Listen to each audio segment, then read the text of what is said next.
Nós temos refletido sobre as características essenciais de uma oração. Já falamos, por exemplo, que a oração, para ser de fato uma oração, precisa ter fé. Agora nós vamos falar sobre orar em nome de Jesus. O que significa exatamente orar em nome de Jesus? Um exemplo, uma oração que pede a conversão de pecadores ou o despertamento de missionários, mas que termina mais ou menos da seguinte maneira: Senhor Deus, te louvamos por essa bênção que o Senhor haverá de dar à igreja. Amém. Ou seja, ela não termina com a frase em nome de Jesus, amém. Esta oração é uma genuína oração?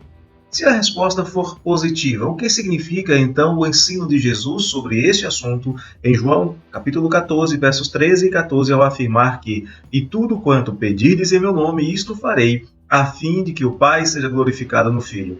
Se me pedirdes alguma coisa em meu nome, eu o farei." O que significa isto? Não era necessário explicar aos hebreus o significado do uso do nome de alguém. A ideia era sempre de uma autoridade sobreposta à própria pessoa. Nossa cultura herdou isso em um grau muito menor. Por exemplo, ir à padaria da esquina e dizer que o pai mandou pegar alguns pães.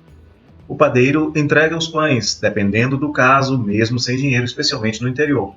É com este sentido que o Senhor chama os 12 e os designa apóstolos, aqueles que são enviados. Você vai ver isso em Marcos, no capítulo 3, versos 14 e 15. O apóstolo Paulo também faz uso desta figura de linguagem, dizendo que ele não explorou os coríntios. Veja, por exemplo, em 2 Coríntios 12, 17. "Porventura vos explorei por intermédio de alguns daquele que vos enviei?" Assim, orar em nome de Jesus significa pedir algo a Deus, sabendo que o faz por causa da pessoa e da obra do Senhor Jesus, sem que haja a suposição de mérito próprio.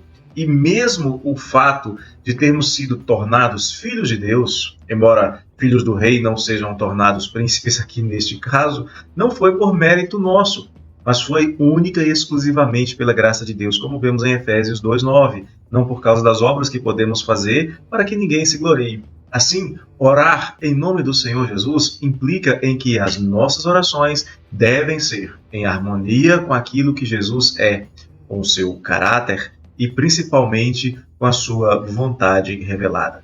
Então, quando você for orar, não há nenhum problema em você concluir a sua oração com a frase "em nome do Senhor Jesus", desde que o seu pedido esteja de acordo com a vontade de Deus revelada nas Escrituras, que você deve conhecer, que você deve estudar criteriosamente todo o tempo. Portanto, oremos e que o Senhor Jesus nos abençoe. Um abraço do coração do pastor.